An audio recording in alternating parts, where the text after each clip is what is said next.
Hey everybody, Alex from SeemsGoodMagic.com here. We are back doing another Rivals of Ixalan Intermediate Swiss Draft League.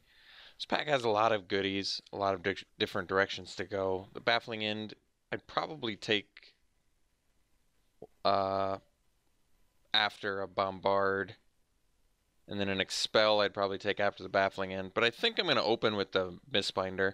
It is two color, but Merfolk has a lot of tokens, and this is a really strong. This whole cycle is just all really good. So we'll start with the Mistbinder, see if we can make it work. I mean, usually you just go for removal, but there are some cards that are exceptions, and I think the 2-mana lords from this format are exceptions. Okay, follow-up pick. Strongest card in this pack. I mean, the best follow-up pick to the Mistbinder is probably the strength of the pack. There's nothing else in here that's like remarkably good. I like Recover. I like the Rig Hauler. I like a Spirewinder and a Sailor Means. But actually, Strength of the Pack kind of strikes me as just a really good pick here. So we'll take it.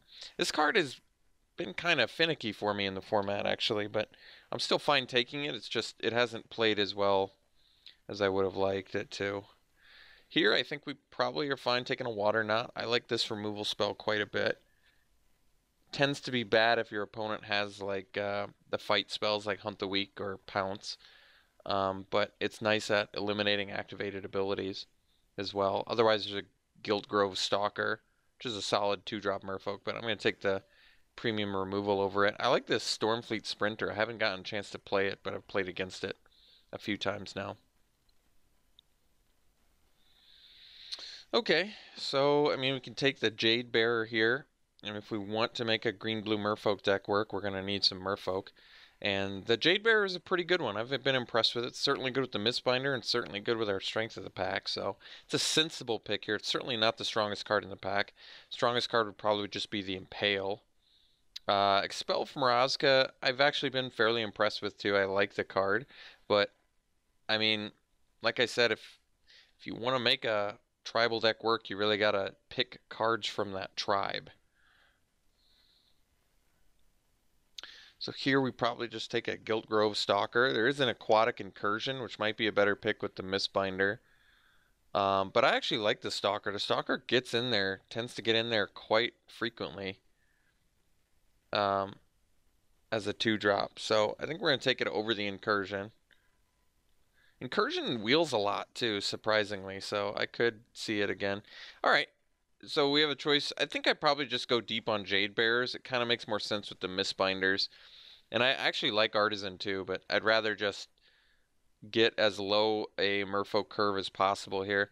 Other good cards in here. I like the Hatchling a lot, actually. I would take and play a Secrets of the Golden City in here, but we're going to take Jade Bearer number 2. Here's pretty easy Crashing Tide at a much higher premium in a Merfolk deck, and a good card. I think we've carved ourselves fairly well into Merfolk in these first 7 picks. Nice. I'm going to actually take Jade Bearer over Guilt Grove Stalker. I don't mind playing infinite Jade Bearers. They kind of tend to get better in multiples, I imagine. And even though they're just 1/1s, it's nice to have a Lord effect already. I'm just going to take it and be happy about it. Well, I wish World Shaper was a good card, but it's really not. So we could take the Sworn Guardian. It's a 2-drop Merfolk. It's really not a great one, but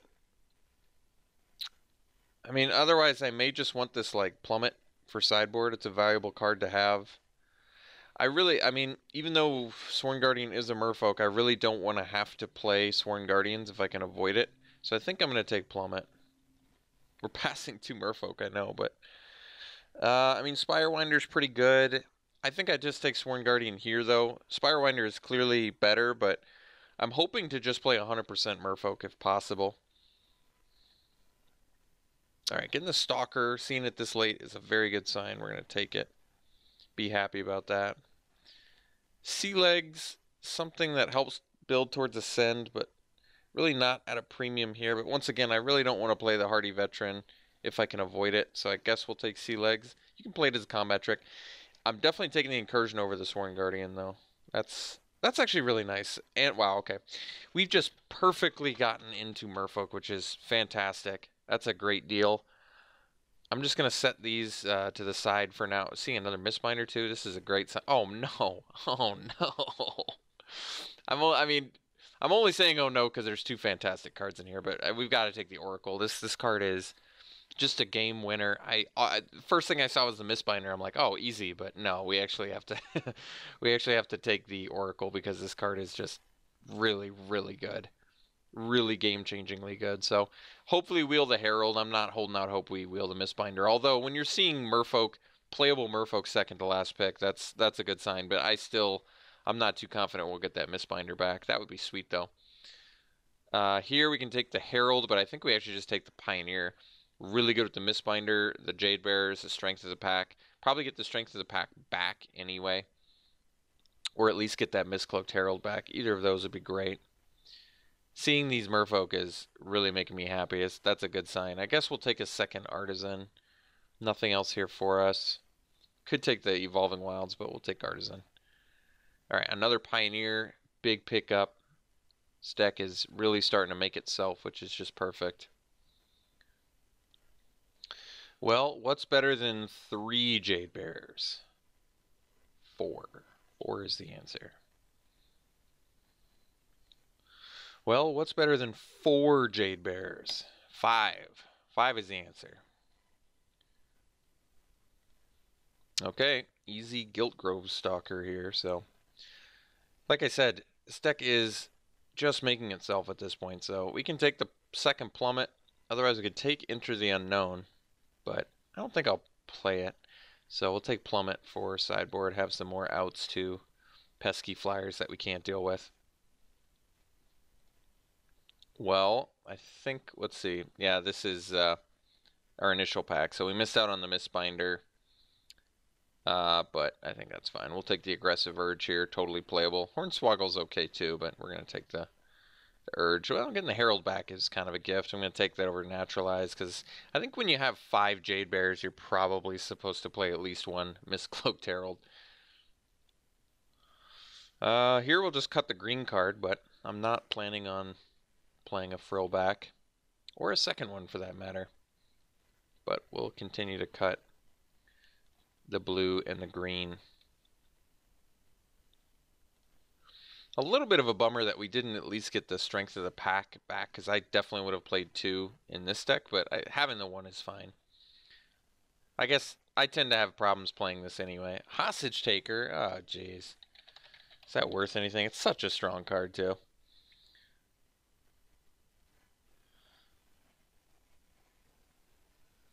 It's worth a ticket. Otherwise I could take Chart a Course, which kind of makes more sense to us. Yeah, Hostage Taker's... I mean, I don't have any way to splash it. If I get Depths of Desire back, I could. I really don't think that we need to splash, but yeah, this card is remarkably strong. I probably just take Chart a Course. This really seems like a deck that wants some card advantage. Savage Stomp is a good card in a vacuum, but not for our deck because we don't have good bodies to support it. So I probably just take Chart a Course for some card advantage and be happy about that. Hopefully wheel that Depths of Desire. Alright, here I like Run Aground more than Depths, especially since we have no need to ramp. And there's nothing else here anyway, so we'll take the Run Aground. Jeez, this is a pack. Ripjaw Raptor is phenomenal. In the same pack as Deeproot Warrior, which I desperately want. Tishana's Wayfinder, which I desperately want. And River Herald's Boon, which I desperately want. Jeez. I still feel like we probably have to take the Raptor just because even though it's not a Merfolk, this card is so strong. It's just such a crazy roadblock that gets you value. Like, I can't pass this card, even for awesome Merfolk cards. I would rather just have this 4-mana 4/5 that draws cards. Dive Down has tended to be really good. Same argument with Pounce as Savage Stomp. It's like, I like this spell, and it's obviously good with Ripjaw Raptor, but we don't have enough other tools to work with it, and Dive Down has just proven itself to be a really excellent card in this format, and the last format for that matter.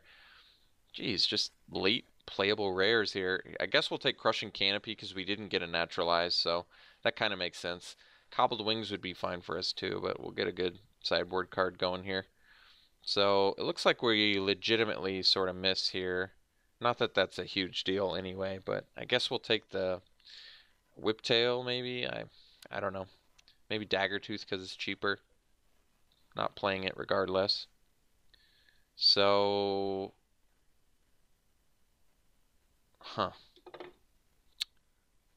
don't need any of this. Wayfinder. There we go. It's a big pickup for us actually. Really playable. Awesome card. Get the depths. Nice. All right, so we're doing good. Take a second depths.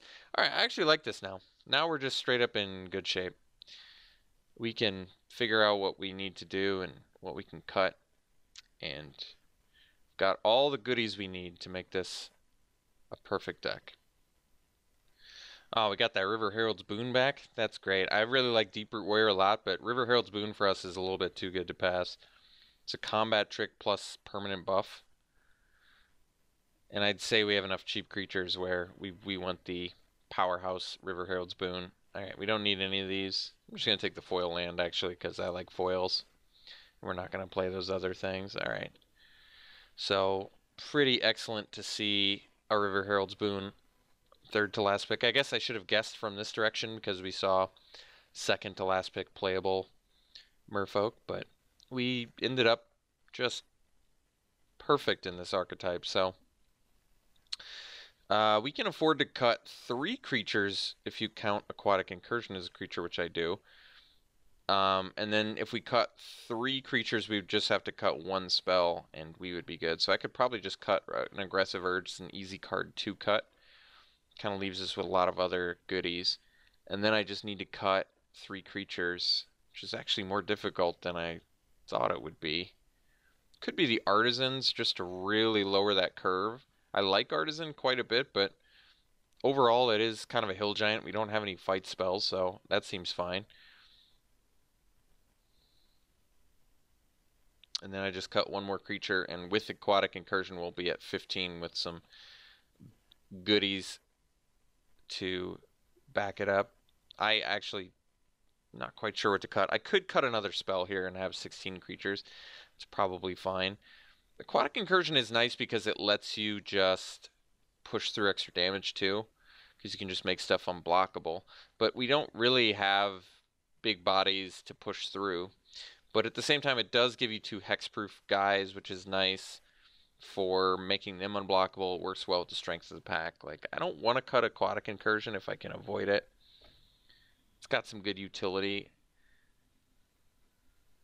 I feel like I'd regret cutting a Dive Down, but an argument to cut the Dive Down is that there's actually not a ton of creatures we need to protect, but I would like to protect my Seafloor Oracle, I'd like to protect my Mistbinder, and I guess I'd like to protect the Raptor, so maybe I'm supposed to keep the Dive Down too.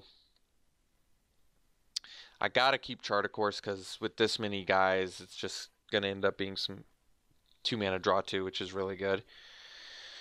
I don't want to cut the Depths or the Crashing Tide or the Water Knot or the Run Aground because that's like basically our entire removal suite. I don't want to cut any of our creatures at this point either, so we probably have to cut a spell, and my weakest spell is probably, I guess, a Depths. I don't really want to cut Depths, but I think saving our premium creatures with a Dive Down does actually make sense. Dive Down has just come up for me huge too many times. It's single-handedly won me games. So I've won on the back of Dive Down too many times to cut it. I've certainly won with Depths of Desire too, but I would even go as far as saying I've won more games with Dive Down than Depths of Desire, believe it or not. I mean, a lot of times it's like you can just block something, they use a removal spell, you buff your guy, they counters a removal spell, and your guy ends up killing their guy. Like, Dive Down for 1 mana really does just give you some killer options. Other than that, I think we look good. Like, we do have a 6-drop in here, but the vast majority of our deck is very cheap. We'll look at our curve color-wise, so a lot more green than blue, but we still do need double blue, and you really want to hit that Seafloor Oracle. on turn 4 after playing, you know, Herald into Stalker into Pioneer into Oracle and just draw just a trillion cards. So probably gonna do. Are we still gonna do 8-8 split? That's the question. That's a tough one. I think we still have to do an 8-8 split. Even though we have significantly more green than blue, kind of makes more sense to do the 8-8 split, I think. So we'll do that. And call her a deck, I think. Yeah, it's a cool deck. It's a good looking Merfolk deck. So, all right. Here you have it. Green Blue Merfolk. We'll see you round 1.